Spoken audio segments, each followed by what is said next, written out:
श्री शिवाय नमस्तुभ्यम। आप सभी को सबसे पहले हरतालिका तीज व्रत की बहुत बहुत शुभकामनाएं। महादेव माँ पार्वती आपके सुहाग को अमर रखे और आपकी हर मनोकामना को पूरी करे। साथ में आप सभी लोगों को गणेश चतुर्थी की भी शुभकामनाएं। गुरुजी पंडित जी द्वारा बताया कोई विशेष उपाय है, पूजन सामग्री है। यह सामग्री आपकी थाली में होना ही चाहिए। साथ में यह विशेष उपाय अवश्य कीजिएगा। चलिए वीडियो शुरुआत करते हैं। स्वागत है मोदिती ऑफिशियल चैनल पर। अगर आप लोगों ने अभी तक चैनल को सब्सक्राइब नहीं कर रखा है तो प्लीज़ चैनल को सब्सक्राइब कीजिएगा।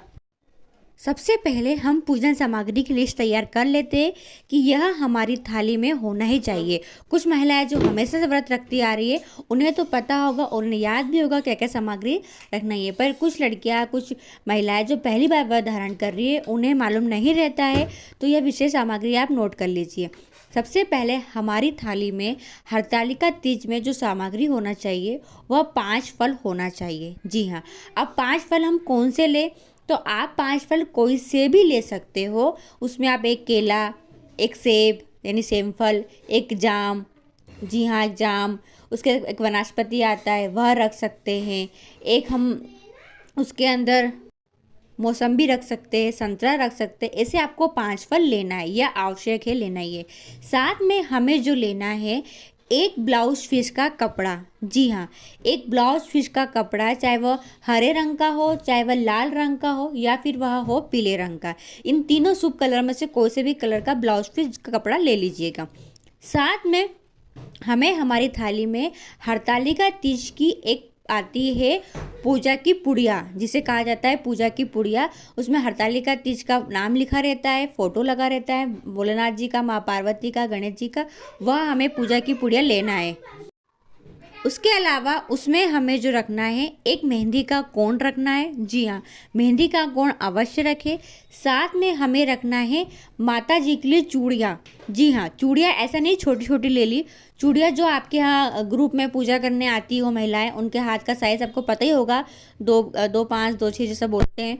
उस तरीके से आपको 12 चूड़ी 6 चूड़ी ले लेना है, या हरी चूड़ी ले ले या लाल चूड़ी ले ले। ये सामग्री आपने ले लिए। साथ में उसमें हमें रखते हैं हम लोग थाली के अंदर भुट्टा। जी हाँ, भुट्टा भी बहुत लोग रखते हैं। भुट्टा कैसा होता है वीडियो में देख लीजिए। भुट्टा रखना है। उसके अलावा तुरई आती है, तुरई रखना है। बेलपत्री सभी को रखना है थाली के अंदर।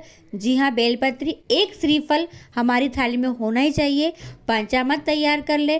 पंचामृत इतना तैयार करें कि 5 पूजा में पंचामृत पूजा करने में आ जाए। उसके अलावा हरी ककड़ी जो आती है वह रखना है आपको। जी हाँ, हरी ककड़ी। इसके अलावा आपको आरती करने के लिए दीपक, कपूर, अगरबत्ती इतनी रख लेना कि 5 पूजाओं में अच्छे से आप पूजा कर सकें। जी हाँ, ऐसा नहीं कि बाद में हमें मांगना पड़ जाए। ध्यान रखें हमारी थाली में जो चीज़ कमी हो वह कमी चल जाएगी, पर किसी से मांग कर अपनी थाली में ना रखें।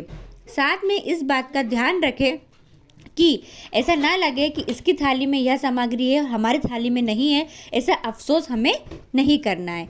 इसके अलावा 1 लोटा जल लेना है। जल को आप बढ़ा सकते हो, क्योंकि इकट्ठा आप कैसे लेके जाओगे 5 पूजा में, थोड़ा थोड़ा करके आप जल आप बढ़ा सकते हैं। इतना आप थोड़ा बहुत जल लेके जा सकते हैं और एक्स्ट्रा आप अपने घर से लेके बढ़ा सकते हैं। अब हमको जो इसमें रखना है वह धतूरा रखना है। अब कन्फ्यूज़न ये है कि दीदी हम 5 धतूरा लेके जाएं क्या, तो आप 5 धतूरा ले जाए तो बहुत अच्छी बात है। अगर नहीं ले जा सके तो एक ही धतूरा पहली पूजा में आप चढ़ा सकते हैं। जी हाँ, एक धतूरा ले लें। इसके अलावा कनेर का पुष्प अगर आपको मिल जाए तो सोने पे सुहागा है, एक कनेर का पुष्प ले ले।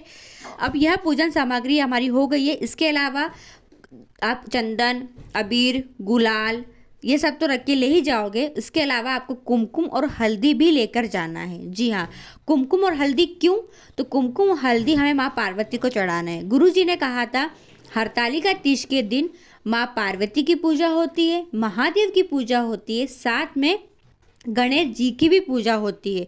तो जब आप पूजन से शुरुआत करें, सबसे पहले गणेश जी का स्मरण करें, फिर भोलेनाथ जी का और माँ पार्वती का स्मरण करके पूरी पूजा अर्चना करें।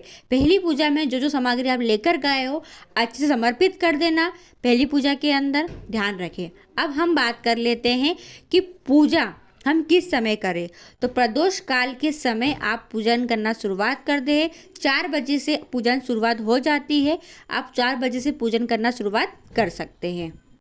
अब हरतालिका तीज का जो महा उपाय है, जिसे कहा जाता है स्पेशल उपाय, जिसे करने से मनवांछित फल की प्राप्ति हो जाती है, जो भी मनोकामना वो पूरी हो जाती है। तो केवल एक ही एक उपाय अगर आप कर लेते हो, आपने व्रत किया नहीं किया कोई बात नहीं, क्या वो उपाय है, आपको जो दर्शन करना है फुलेरा के।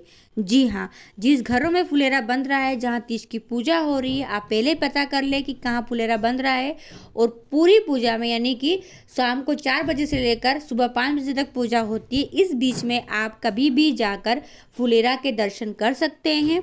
कोशिश कीजिएगा, प्रयास कीजिएगा कि 5 फुलेरा के दर्शन तो अवश्य कीजिएगा।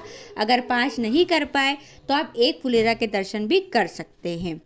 अब ध्यान रखें, यह गलती ना करें।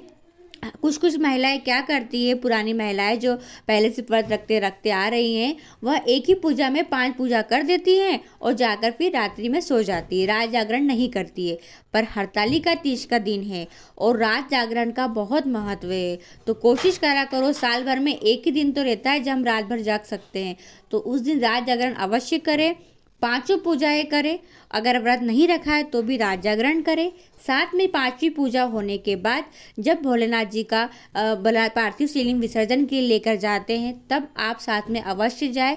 जो महिलाएं व्रत धारण करती है उन्हें तो जाना ही है, क्योंकि जब तक आप व्रत धारण करें, पूजा अर्चना किए बाद जब तक विसर्जन नहीं करते, तब तक आपको पूरी पूजा का फल प्राप्त नहीं होता है। तो ध्यान रखें, गुरुजी ने कहा है कि आप विसर्जन करने अवश्य जाए। तो ये कुछ आवश्यक जानकारी थी जो आपको हरतालिका तीज के दिन करना ही करना है, अवश्य कीजिएगा। कुछ पूछना हो तो बिना झिझक के आप कमेंट करके पूछ सकते हैं, मैं आपको तुरंत रिप्लाई अवश्य दूंगी। श्री शिवाय नमस्तुभ्यम। हर हर महादेव।